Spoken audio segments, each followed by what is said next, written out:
Apocalipsis 1:9, yo, Juan, vuestro hermano y copartícipe vuestro en la tribulación, en el reino y en la paciencia de Jesucristo, estaba en la isla llamada Patmos, por causa de la palabra de Dios y del testimonio de Jesucristo. Yo estaba en el Espíritu, en el día del Señor, y oí detrás de mí una gran voz como de trompeta, que decía, yo soy el Alfa y la Omega, el primero y el último. Escribe en un libro lo que ves y envíalo a las 7 iglesias que están en Asia, a Éfeso, Esmirna, Pérgamo, Tiatira, Sardis, Filadelfia y Laodicea. Y me volví para ver la voz que hablaba conmigo, y vuelto vi 7 candeleros de oro. Y en medio de los 7 candeleros a uno semejante al Hijo del Hombre, vestido de una ropa que llegaba hasta los pies y ceñido por el pecho con un cinto de oro. Su cabeza y sus cabellos eran blancos como blanca lana, como nieve, sus ojos como llama de fuego, y sus pies semejantes al bronce bruñido, refulgente como un horno, y su voz como estruendo de muchas aguas. Tenía en su diestra 7 estrellas, y de su boca salía una espada aguda de 2 filos, y su rostro era como el sol cuando resplandece en su fuerza. Cuando le vi, caí como muerto a sus pies, y él puso su diestra sobre mí, diciéndome, no temas, yo soy el primero y el último, y el que vivo, y estuve muerto, mas he aquí que vivo por los siglos de los siglos. Amén. Y tengo las llaves de la muerte y del Hades. Escribe las cosas que has visto, y las que son, y las que han de ser después de estas.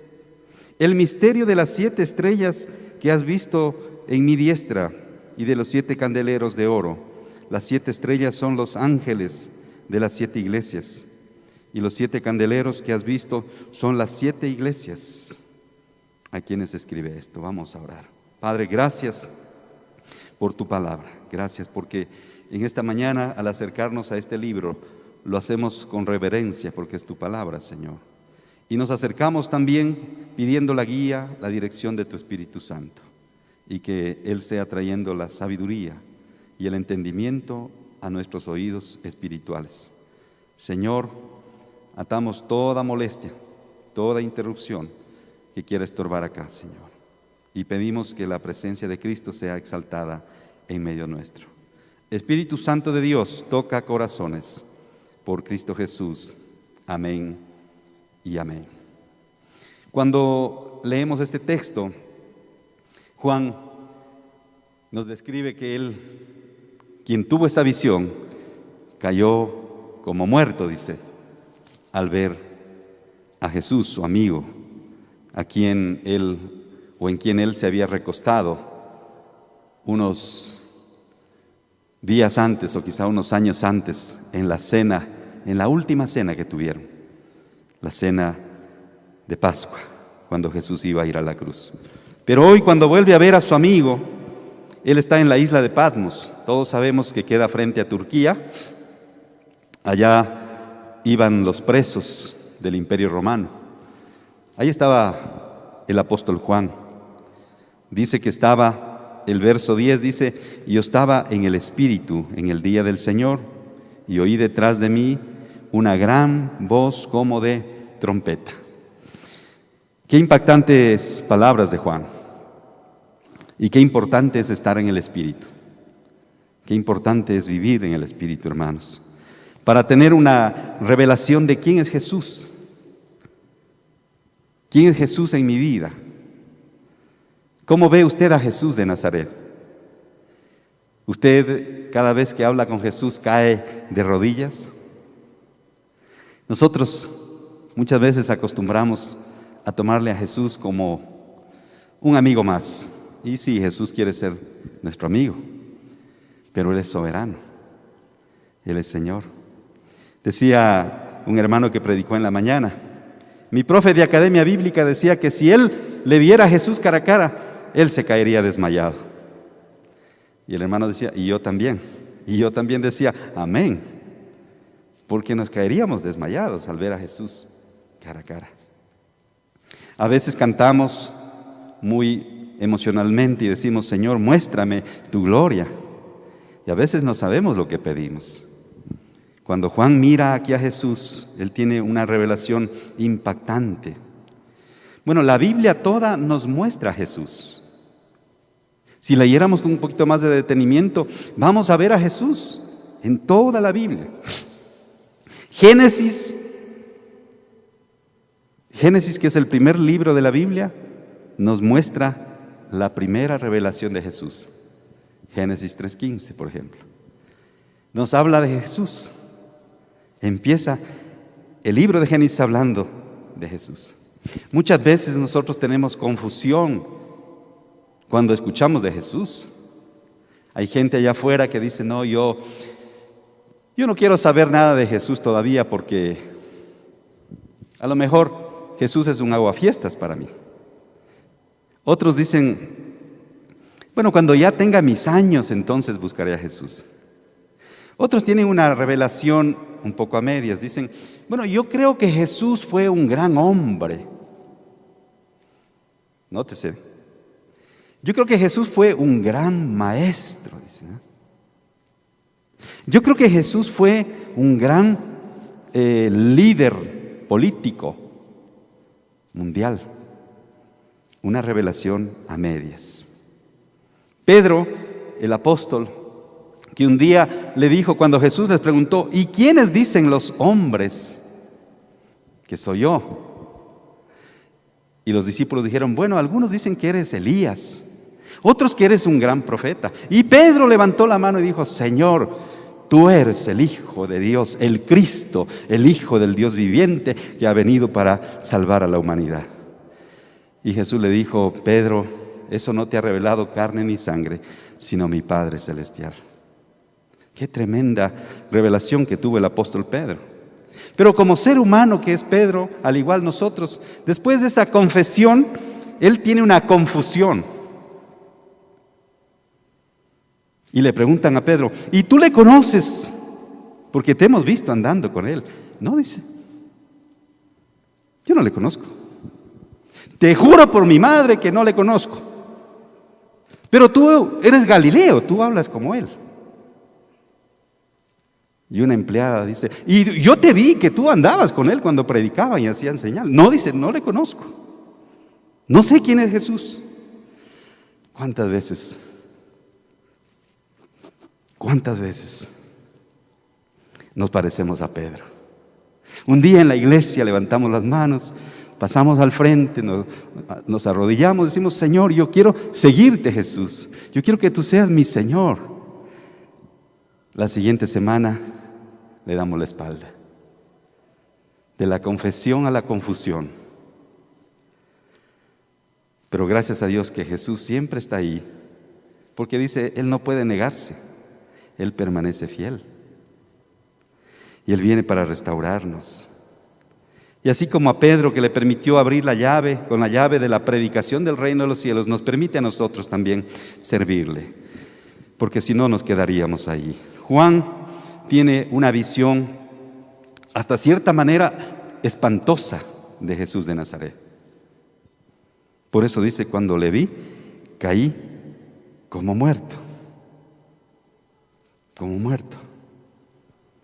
Ahora, hay que estar conscientes que necesitamos, y el mundo de hoy necesita una visión de Jesús más real, una visión sana, una visión completa y una visión también impactante del Jesús de Nazaret.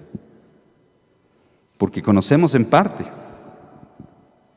y muchas veces nuestro carácter, nuestro temperamento, nuestra vida nos impide presentar al Jesús verdadero como Él quiere que sea. Una visión sana es una visión preparada por el Espíritu. Mire el versículo 12. Dice, desde el versículo 10 vamos a leer. Versículo 10, capítulo 1 de Apocalipsis. Yo estaba en el Espíritu en el día del Señor, y oí detrás de mí una gran voz como de trompeta que decía: yo soy el Alfa y la Omega, el primero y el último. Escribe un libro lo que ves y envíalo a las 7 iglesias que están en el Asia. Verso 12. Y me volví para ver la voz que hablaba conmigo, y vuelto vi 7 candeleros de oro. Verso 13. Y en medio de los 7 candeleros, a uno semejante al Hijo del Hombre, vestido de una ropa que llegaba hasta los pies, autoridad, y ceñido por el pecho con un cinto de oro, como el sumo sacerdote. Juan dice: veo a un hombre impactante, sí lo que veo, pero veo a un hombre que se parece al Hijo de Dios, al Hijo del Hombre. Una visión sana es una visión preparada por el Espíritu, hermanos queridos. Qué importante es estar en el Espíritu, decíamos. El ambiente propicio para ver a Dios es vivir en el Espíritu. Es la vida en el Espíritu. La carne no puede ver las cosas del Espíritu. La carne es carne. Por eso dice Pablo, dice: hermanos, caminen en el Espíritu. Antes estaba de moda una caidita en el Espíritu. Pero la verdad que siempre el apóstol y los apóstoles nos animan a caminar en el Espíritu. Vivan en el Espíritu de Dios. Dependan del Espíritu Santo. Hagan morir en ustedes las obras de la carne para que viva el Espíritu. Porque las obras de la carne producen muerte. Entonces, el apóstol nos anima, el apóstol Pablo y el apóstol Pedro y el apóstol Juan, y nos dicen: haced morir lo terrenal en vosotros. La carne para nada aprovecha. El espíritu está dispuesto. Juan tiene esta visión de Dios, de Jesús, y ve que es necesario que haya una sanidad en la forma de ver a Jesús, un espíritu restaurado. El verso 10 de este capítulo 1 de Apocalipsis dice: yo estaba en el Espíritu. Muchas veces oramos, pero no estamos en el Espíritu. Muchas veces leemos la Biblia, pero no estamos en el Espíritu. No sé cuántos están aquí, pero no están en el Espíritu. Porque así nos pasa. Estamos rodeados de humanidad. Porque no nos preparamos. Juan dice en el verso 10: yo estaba en el Espíritu en el día del Señor. Seguramente era el primer día de la semana, el día de ir a la iglesia. Y ahí él tiene esta visión impactante, real y verdadera de Jesús de Nazaret. Cuando yo era niño, mi mamá nos llevaba a la iglesia tradicional. Y durante la semana nosotros nos queríamos poner quizá alguna camiseta, un short allá en la Amazonía, que era como para ir a una reunión especial. Y decía mi mamá: ese no, ese es para el domingo. O sea, nos preparaba para el domingo. Y mami, ¿por qué no haces esa carne frita, rica que tú sabes hacer? El domingo, que es un día especial, después de la iglesia, el domingo.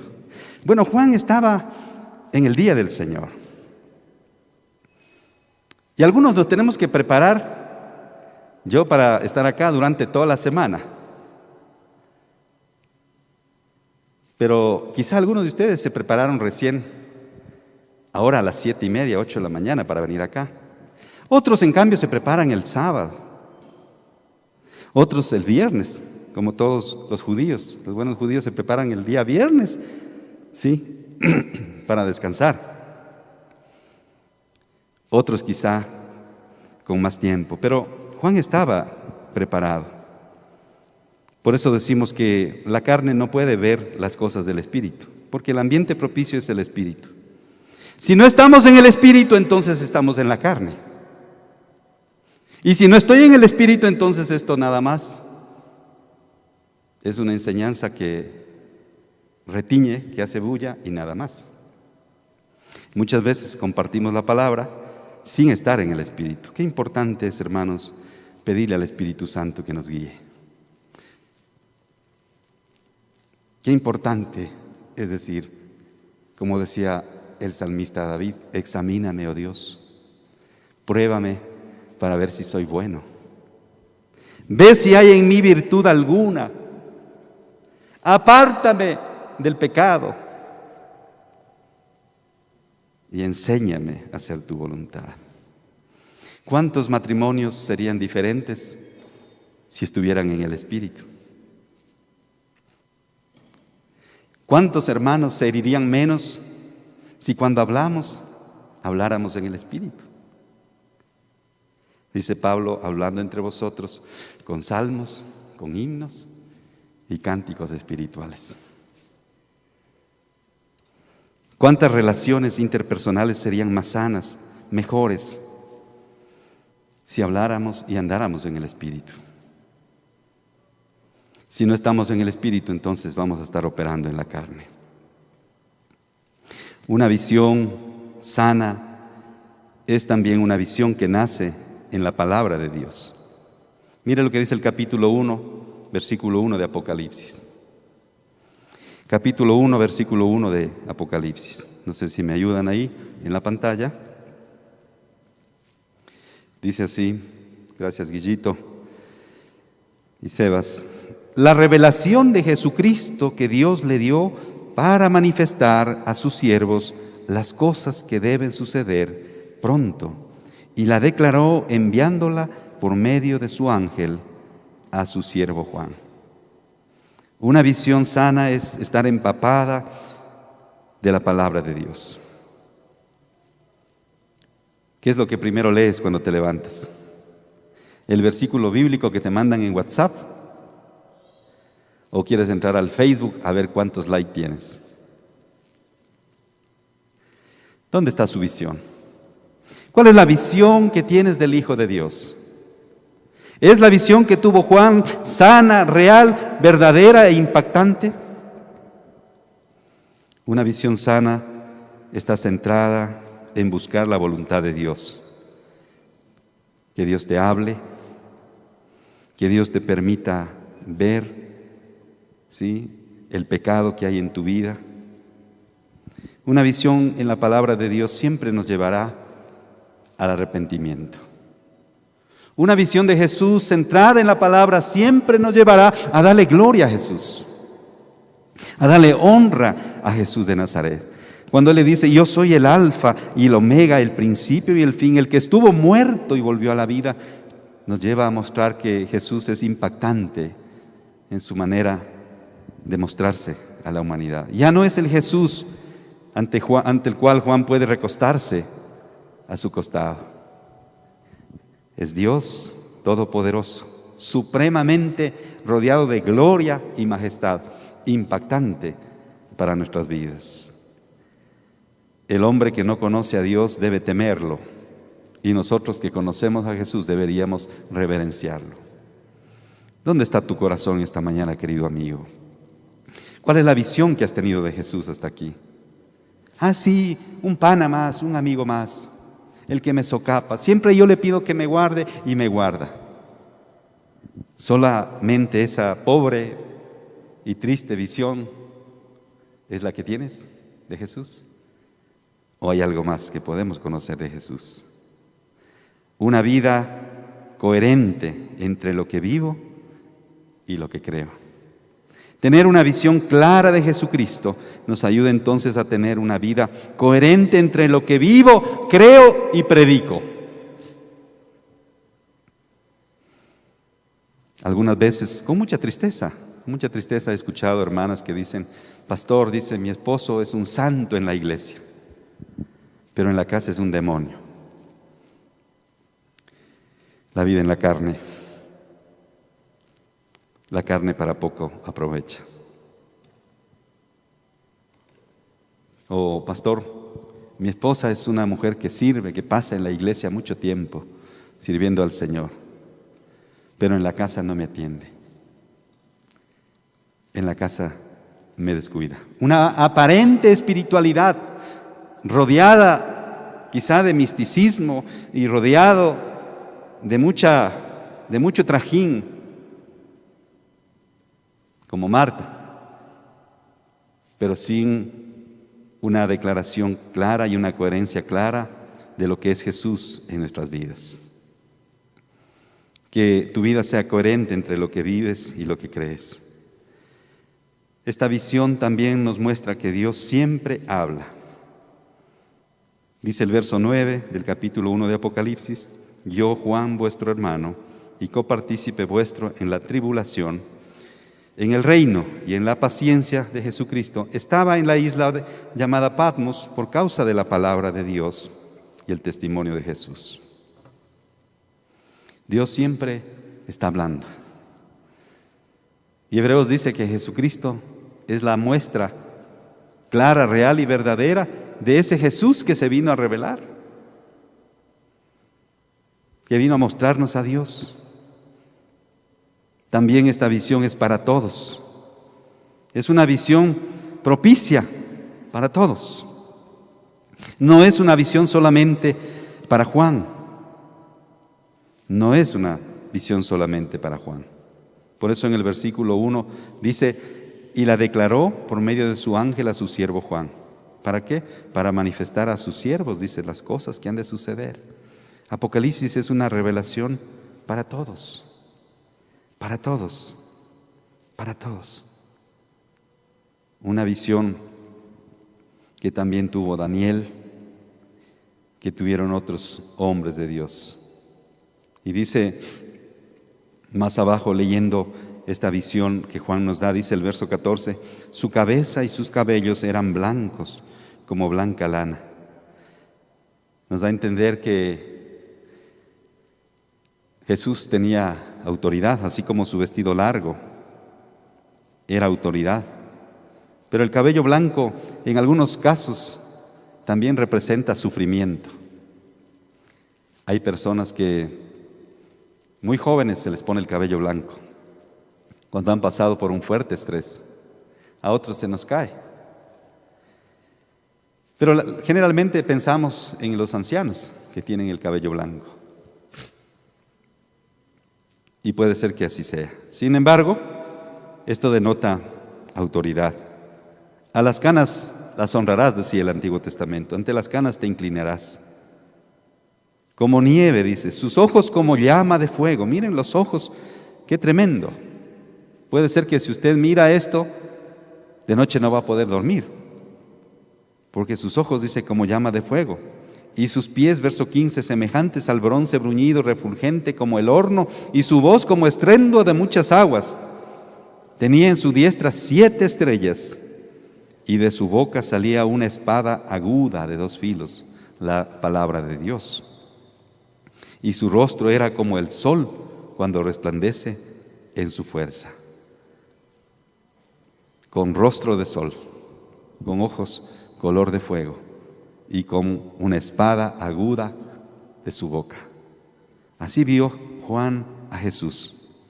Era una imagen que traía terror. Por eso dice el verso 17: cuando le vi, caí como muerto a sus pies, y él puso su diestra sobre mí, diciéndome: no temas.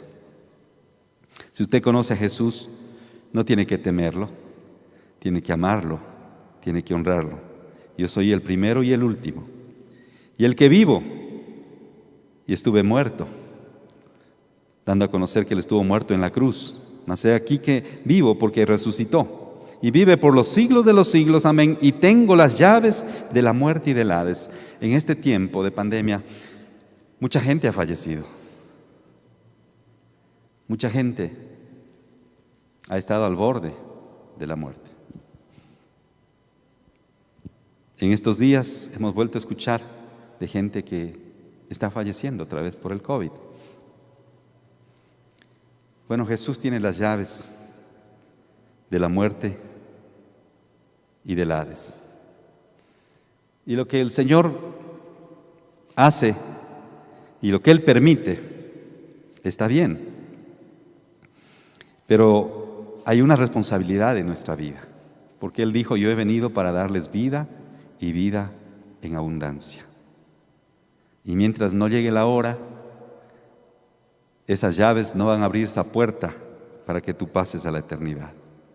Pero también Jesús nos expresa acá que Él venció en su muerte, con su muerte venció al que tenía el imperio de la muerte, dice Hebreos. Esto es al diablo y sus ángeles.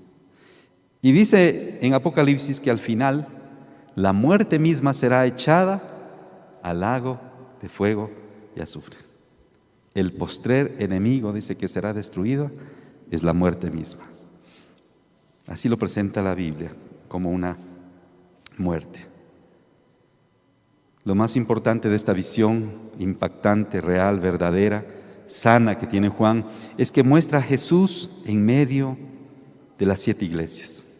Eso vamos a ver la próxima semana. Muestra a Jesús en medio de nosotros.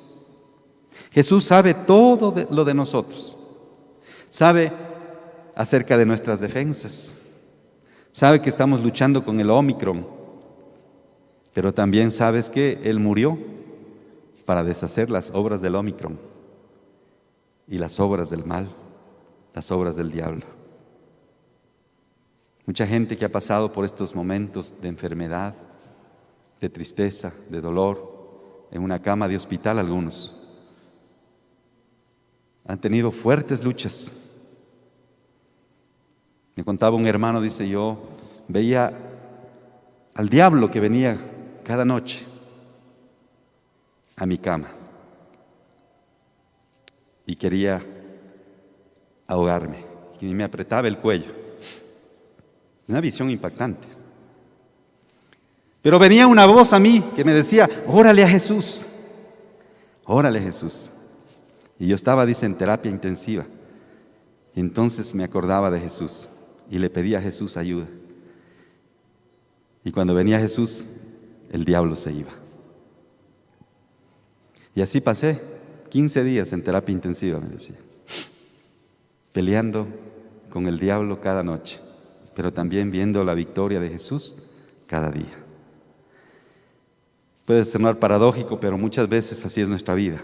Cada día tenemos que enfrentar una batalla con el enemigo, pero también podemos acudir a esta visión real, verdadera, impactante de Jesús y decirle, Señor Jesús, ayúdame, porque tú venciste, porque tú tienes las llaves del Hades, de la muerte y del abismo. Y tú te paseas en medio del altar, en medio de los candelabros, en medio de las 7 estrellas. Tú te paseas, Señor, como ese rey sacerdote, como ese rey digno, soberano, poderoso, todopoderoso. Una visión que los oftalmólogos dirían 20/20. Una visión de Jesús 20/20. Una visión sana, debe ser real y debe ser verdadera. Una visión del Hijo de Dios. Una visión sana también nos da seguridad. Hay mucha gente que anda en las sectas y no tiene paz.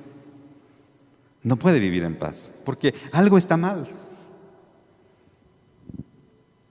Hay niños que no duermen tranquilamente, y aquí hay niños que le voy a decir esto con mucho respeto, no pueden dormir de noche, porque tienen miedo y necesitan tener la paz de Jesús en su corazón. Ahí la guía de los padres para que los niños puedan tener a Jesús en su vida. Una visión sana de Jesús nos da paz. Una visión también sana de Jesús nos permite vivir una vida de testimonio, de impacto. Una visión clara de Jesús nos permite vivir también la sanidad de Jesús. Recuerde que Jesús es Salvador, santificador, sanador y Rey que viene. Isaías 44. Si usted va conmigo al Antiguo Testamento y pedirles ahí a los jóvenes que nos ayuden con Isaías 44.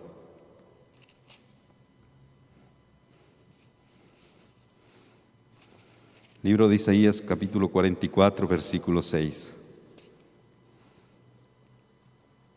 En adelante.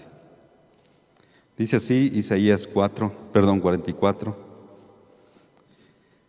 versículo 6 en adelante.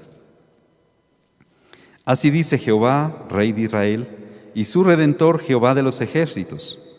Yo soy el primero y yo soy el postrero, Alfa y Omega, ¿no es cierto? Y fuera de mí no hay Dios. Verso 7.